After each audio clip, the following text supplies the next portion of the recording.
नमस्कार। बाबा रामदास जी आज हमारे साथ हैं। बाबा जी बहुत बहुत स्वागत, नमस्कार। जय श्री राम। हर जय हर जय श्री महादेव। राम। हर हर महादेव। बाबा जी, उत्तर प्रदेश में योगी आदित्यनाथ और उनका बुलडोजर ये पर्याय बन चुका है, और अभी तक जो पर्याय बना है वो इस मामलों में बना है कि अवैध अतिक्रमण को ढहा देता है बिना कोई लाग लपेट लगाए। बुलडोजर की कोई कार्रवाई होती है, किसी कोर्ट से कोई स्टे नहीं मिलता। इसका मतलब यह होता है कि बाबा का बुलडोजर बिल्कुल सही कागज पत्तर और सही रास्ते पर चलता है। लेकिन अब बुलडोजर ने एक नया करामात किया है बाबा जी के। सर, बाबा जी का बुलडोजर अब रुपए भी कमाता है, और रुपए ऐसा नहीं 1000 10 लाख, बिल्कुल नहीं, 1 करोड़ भी नहीं सर, 100 करोड़ 150 करोड़ रुपए कमाता है। सबसे ताजा नोट कमाई बाबा के बुलडोजर ने किया है कानपुर में। कानपुर का शहर का एक बड़ा हिस्सा है जो कंटोनमेंट का एरिया है, जो सेना का एरिया है। आजादी के पहले आप सोचिए जरा, सिर्फ कांग्रेस ने देश की सीमाओं पर जमीनें दूसरों को गिफ्ट नहीं की, बल्कि कंटोनमेंट की जमीनें भी कांग्रेस की सरकारों ने आजादी के शुरुआती समय से ही बांटना शुरू किया। जी हाँ, आजादी के तुरंत बाद कानपुर के मरे कंपनी एरिया में 140 करोड़ रुपए आज कीमत है सर, वो लीज पे दिया। आज से लगभग 50 साल पहले जो मूल लीज वाले लोग थे वो कानपुर छोड़ के चले भी गए, लेकिन उस पर काबिज हो गए हीरा पन्ना। जरा नाम ध्यान रखिएगा, हीरा पन्ना गेस्ट हाउस। किसका हो सकता है हीरा और पन्ना गेस्ट हाउस? हिंदुस्तान सैनिटरी, आप सोच लीजिए। और उसी के साथ मिर्जा डेकोरेटर्स, ये 2 अवैध कब्जेदार आके उस जमीन पर काबिज हो जाते हैं और स्टे ले लेते हैं। अभी भी स्टे के लिए केस लगा हुआ है, अगले महीने उसकी तारीख है।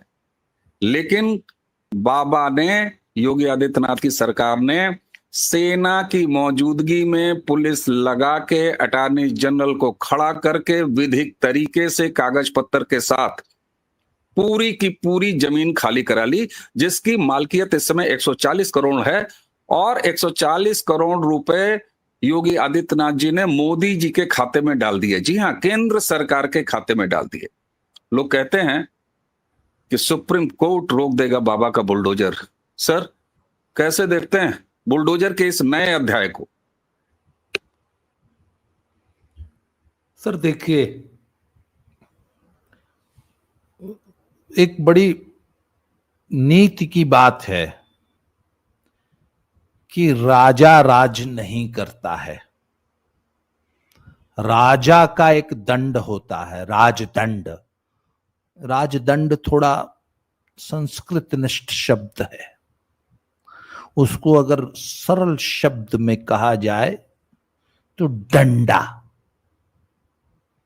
और सही कहा जाए तो डंडा नहीं, गोजी, लठ।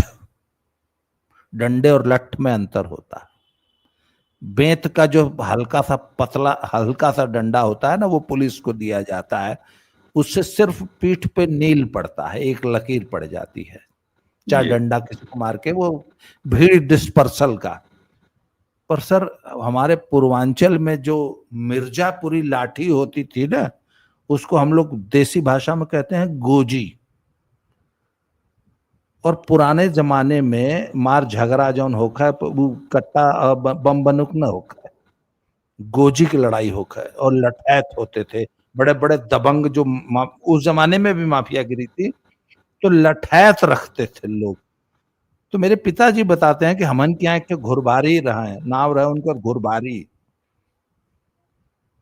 उनके बारे में फेमस रहा है कि एक गोजी जिसको मार देते थे, उसके पैर की जांघ की हड्डी 3 जगह से टूटती थी। तो सर, राजा के हाथ में गोजी होनी चाहिए, डंडा नहीं, राजदंड नहीं। वो असली गोजी होती है मिर्जापुर के साइड, एकदम सॉलिड बांस होता है, उसके अंदर आमतौर पे बांस में पोल होता है ना सर, गोजी में पोल नहीं होता, इसीलिए काफी भारी होता है। जो और इतना ही नहीं, गोजी को बकायदा तेल और पिला के रहता गोजी। अरे लाठी की पूजा होती है गुरु। बिल्कुल सर। संगियों से हमारे पूछिए। ताऊ जी एक और बात बताते हैं कि असली अरे मर्द हूँ संगियों से तो पूछिए। पता नहीं कै फुट की गोजी ऐसे एक हाथ से जमीन पे पड़ी हुई गोजी एक कोने से पकड़ गए थे, उठा ले ऐसे, उसको कहते हैं मर्द है यार। सर गोजी तो सर प्रशासन जो है ना गोजी से चलता है, लठ से। तो सर योगी जी ने इस पूरे देश में एक चीज बता दी कि यदि विल पावर है तो आप कैसे भी भूत का इलाज कर सकते हैं, कैसे भी भूत का। मैं आपको अभी लेटेस्ट एक किस्सा बताना चाहता हूं। एक कोई हिमांशु भाऊ है हरियाणा में, जिसको जब चाहते हैं धमकी दे, अमेरिका में बैठे हैं, जब चाहते हैं यहां हरियाणा में दिल्ली में किसी को भी धमकी देके 2-4 करोड़ वसूल लेते हैं। अभी लेटेस्ट वो एल्विश यादव के घर पे जो है गोली चलवाए हैं, 3-4 दिन पहले की बात है, हिमांशु भाऊ। और नायब सिंह सैनी भाजपा की सरकार चला रहे हैं हरियाणा में, कोई फर्क नहीं पड़ता उनको। वो अभी इसको समस्या के रूप में नहीं देख रहे हैं।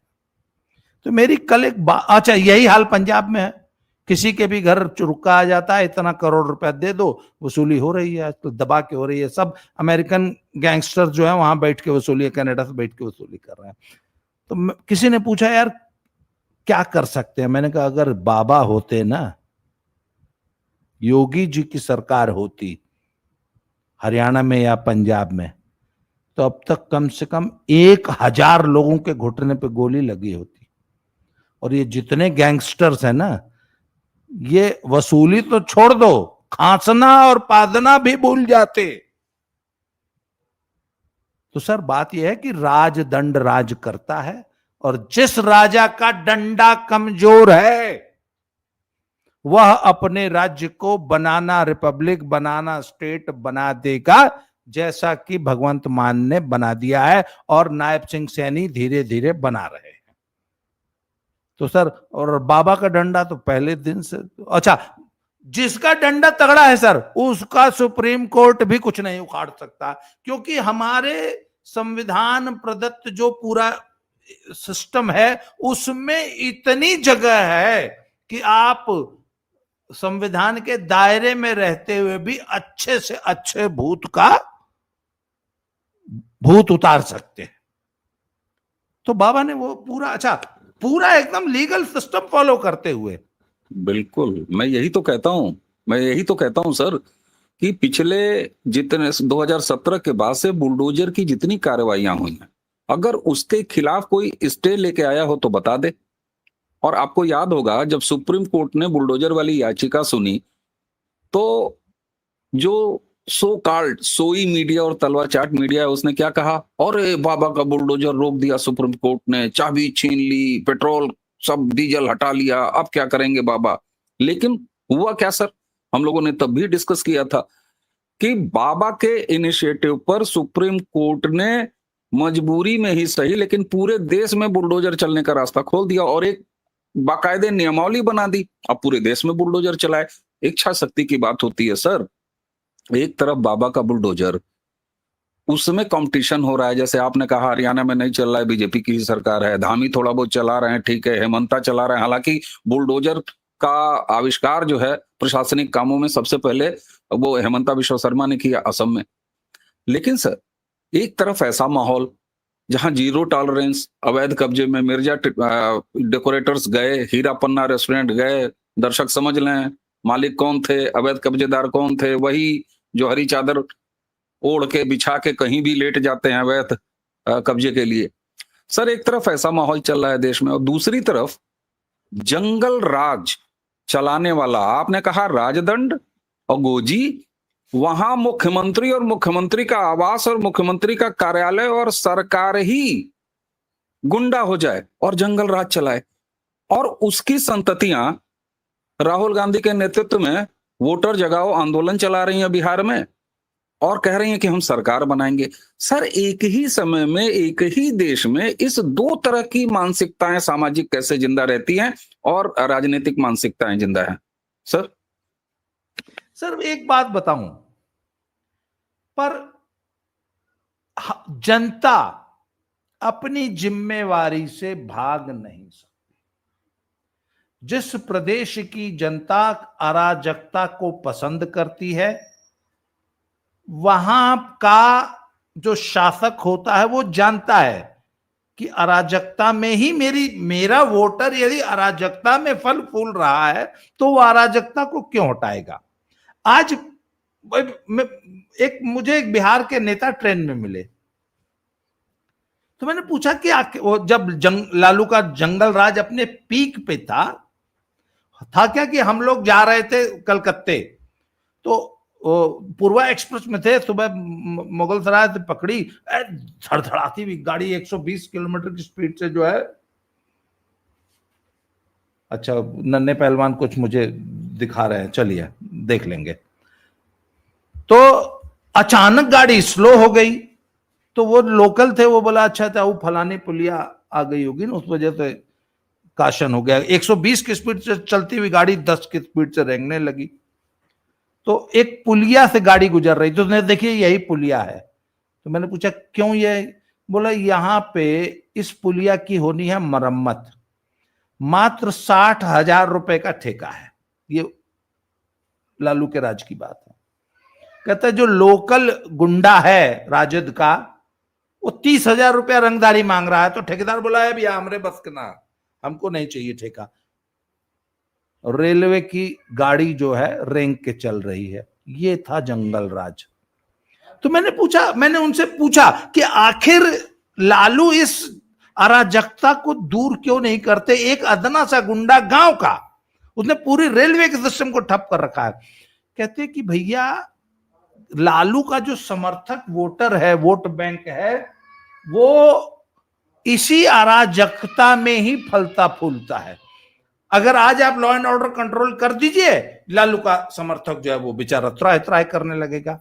उसको अराजकता, लॉलेसनेस, जंगल राज, अपहरण सब काम करने हैं भाई। तो अराजकता नहीं होगी तो कैसे अपहरण कर लेगा। और अपहरण का रेट पता है क्या आ गया था? 5,000 रुपया। एक डॉक्टर साहब के पास चिट्ठी आई कि आपका चयन अपहरण के लिए हो गया है। बधाई। तो बगैर अपहरण अगर आप रंगदारी दे देंगे 10 लाख तो अपहरण नहीं करना पड़ेगा, और यदि अपहरण करना पड़ा तो फिर 25 लाख रुपया लगेगा। तो डॉक्टर साहब बोले कि भैया ई कवन बात भइल की, तो बोले भैया अपहरण अगर ना करे की हुई तो 10 लाख में काम हो जाएगी। अगर अपहरण करना पड़ा तो खर्चे जुड़ जाएंगे, फिर उसमें पुलिस भी अपना हिस्सा लेगी, स्थानीय एमएलए साहब भी लेंगे और मुख्यमंत्री तक हिस्सा देना पड़ता है। तो सर बिहार की जनता का एक वर्ग इस अराजकता का पोषक था और आज भी है। पंजाब में देख लीजिए सर, पंजाब की जनता का एक वर्ग इसी अराजकता का पोषक है। वो अपनी गाड़ी के पीछे AK-47 की स्टिकर लगा के चलता है। बिल्कुल। और भगवंत मान की इतनी औकात नहीं है कि उस अराजक तत्व को कंट्रोल कर सके। आप ही ने मुझे वो वीडियो भेजा है ना, जहां वो निहंग सिख जो है टीटी से जबरदस्ती करा के आए, उतार के देखो, और पुलिस आई है, और वो सरदार जी RPF वाले वो भी हाथ जोड़ रहे हैं, बाबा जी प्लीज। सर जहां डंडा कमजोर होता है वहां ऐसे ही लोग अराजक तत्व सिर पे चढ़ के आग मूतते हैं जी। बिल्कुल सर। और हमने चूंकि हालिया बिहार चुनाव और इस तरीके से विपक्ष एक बार फिर उसी लालू खानदान और कांग्रेस के गठजोड़ को लेके मतदाताओं के बीच में उतर रहा है, इसलिए बिहार का जिक्र किया। ये उत्तर प्रदेश में कौन से हाल थे सर 2017 तक? और तभी मुख्यमंत्री कहते हैं लाल टोपी का मतलब गुंडा। ये मुख्यमंत्री ने कहा, सदन के अंदर कहा, सदन के बाहर कहा, और कितनी बार कहा। चाहे अवैध अतिक्रमण हो, जमीनों पर कब्जा हो, धन उगाही हो, और सर जंगल राज की आंखों देखी घटना मैं आपको सुनाता हूं सर। एक मिनट, आप भी जिस गाड़ी पर सपा का झंडा उस गाड़ी में बैठा गुंडा, ये इसमें कहां दो राय है सर? हाँ, ये स्थापित मानक था सर। और सिर्फ इतना ही नहीं, माताओं बहनों की इज्जत के लिए मासूमों से गलती हो जाए करती है, तो इज्जत से लेके धन दौलत तक ये असुरक्षित रहा जब भक्षक हो गई सरकारें। और जंगल राज, बिहार के जंगल राज का अपनी याद का आंखों देखी एक घटना मैं आपको बता रहा हूं सर। मेरा मूल स्थान, मेरा शहर गोरखपुर है, पूर्वी उत्तर प्रदेश, बिहार की सीमा वहां से एक जिला और रहती है देवरिया, उसके बाद कुशीनगर, उसके बाद आ जाता है आपका बिहार। पूर्वी उत्तर प्रदेश, कुशीनगर संसदीय क्षेत्र, मुलायम सिंह के संरक्षण में एक सांसद हुआ करते थे, बालेश्वर यादव, मैं नाम लेके बता रहा हूं। गोरखपुर के एक प्रतिष्ठित व्यापारी जंगल पार्टी ने उसका अपहरण किया। अपहरण के बाद उसे दियारा के क्षेत्र में रखा गया और मीडिएटर जानते हैं कौन थे? बालेश्वर यादव। बालेश्वर यादव ने मीडिएट किया और फिरौती की रकम उत्तर प्रदेश और बिहार की सीमा पर ली गई, गन्ने के खेत में ली गई, ट्रैक्टर से ले जाके पैसे पहुंचाए गए और बालेश्वर यादव अपना कट लेके किनारे हुए और वो प्रतिष्ठित व्यापारी छूट के वापस गोरखपुर आए और अपना व्यवसाय कर रहे हैं आज भी। ये है जंगल राज। ऐसे तमाम लोग जो युवा हैं, जिन्हें याद नहीं है, उन्हें सोचना चाहिए कि आज वोट चोरी, चारा चोरी के आरोप में सजा याफ्ता और जमानत पर घूम रहे। कल मालूम है लालू प्रसाद यादव ने मंच से गाना गाया रैली पे। बाबा जी, आप यात्रा में थे, आपको नहीं ध्यान होगा। लागा झुलनिया का धक्का बलम कलकत्ता चले गए, ये नरेंद्र मोदी जी के लिए कह रहे थे। तो आपने एकदम सही कहा, लालू जानते हैं कि उनका वोटर क्या सुनना चाहता है, उसे काम से, उसे विकास से मतलब नहीं है। वो भैंस की पीठ पर बैठ के चरवाहा स्कूल तक संतुष्ट था, चारा इसीलिए खाया गया। ये याद रखना बहुत जरूरी है। और किस तरीके से, जैसा बाबा जी आपने बताया कि जब राजदंड मजबूत होता है तो न सिर्फ अवैध अतिक्रमण, हीरा पन्ना और मिर्जा डेकोरेटर्स, मैं फिर अंडरलाइन कर रहा हूं, ये कौन है अवैध? सेना की जमीन पर कंटोनमेंट एरिया में 140 करोड़ रुपए मालकियत की जमीन आज खाली करा ली गई। किस अदालत ने रोका साहब? बाबा जी आप बिल्कुल सही कह रहे हैं जी। एक आखिरी बात जोड़ देता हूं। अभी पीछे पंजाब और हरियाणा ने की सरकारों ने वहां पे इंडस्ट्रियल जोन डेवलप करने की एक योजना लॉन्च की, जिसमें 65,000 एकड़ जमीन पंजाब में एक्वायर होनी थी और इतनी ही 50-55 ही हरियाणा में होनी थी। वहां के किसानों ने और किसान यूनियंस ने मिलकर बंद कर दिया और ये योजना वो चली गई। वो जितने पंजाब और हरियाणा के इन्वेस्टर्स हैं, उस सब ने मुंह कर दिया यूपी की ओर। आपको तो मालूम है यूपी का उद्योग विभाग जो है लाल कालीन बिछा के बकायदा वो पंचम तल है, कौन सा तल है वहां पे बाकायदा तेल फुलिल ले आइए हुजूर, आइए शहनाई बजा के आप हुक्म कीजिए, कहाँ इंडस्ट्री लगानी है, क्या फैसिलिटी चाहिए, कितनी जमीन चाहिए, क्या क्या रियायत चाहिए और क्या सहयोग चाहिए। और हुजूर लॉ एंड ऑर्डर भी दुरुस्त है। कोई गुंडा आपसे रंगदारी नहीं मांगेगा। कोई यूनियन वाले की औकात, किसी माँ ने दूध नहीं पिलाया है कि आपके गेट पर धरना दे देगा। सर मैं फैक्चुअल एक फैक्ट जोड़ देता हूं, एक बजट से ऊपर अगर प्रोजेक्ट आ रहा है तो एक नोडल अफसर क्लास 1 का वो उस प्रोजेक्ट के लिए डिप्यूट कर दिया जाता है उत्तर प्रदेश में। और सुनिए, गाइड की तरह ये लीजिए, एक आईएएस रैंक का अधिकारी नोडल अफसर बना दिया जाता है। अगर प्रोजेक्ट एक निश्चित प्रोजेक्ट साइज है, इन्वेस्टमेंट का साइज है, वो मुझे अभी ध्यान नहीं आ रहा है कि वो मानक क्या है। तो ये है कि आप किस तरीके से राजदंड के साथ नागरिक को सुविधा देते हैं, मां बहनों की सुरक्षा देखते हैं। रात के 12 बजे भी बच्चियां अब घूमती हैं, यही उत्तर प्रदेश है। और यही वजह है शायद सर कि ये कहते हैं कि ईवीएम खराब है, वोट चोरी हो रही है। अरे नहीं, वोट चोरी ऐसे होती है 32 साल के बाद उत्तर प्रदेश में कोई सरकार ऐसे रिपीट होती है। चोरी करना है तो योगी बाबा से सीखो, मोदी से सीखो, पैन इंडिया कैसे वोट चोरी करते हैं, सीखो। बिल्कुल सर, बिल्कुल।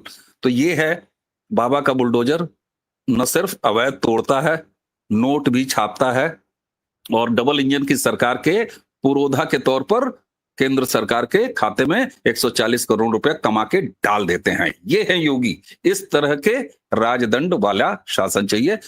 बिहार की जनता सोच रही है, समझ रही है। विधानसभा चुनाव में भी देखा गया है, लोकसभा चुनाव में भी देखा गया है। इसलिए वोट चोरी के नए तरीके खोजने पड़ेंगे, जिस तरीके से भारतीय जनता पार्टी वोट चोरी करती है काम करके। बाबा जी, आपने हमें समय दिया, आपको बहुत बहुत धन्यवाद। दर्शकों, इसी के साथ हमें और बाबा जी को आज की चर्चा समाप्त करने की आज्ञा दीजिए। नमस्कार।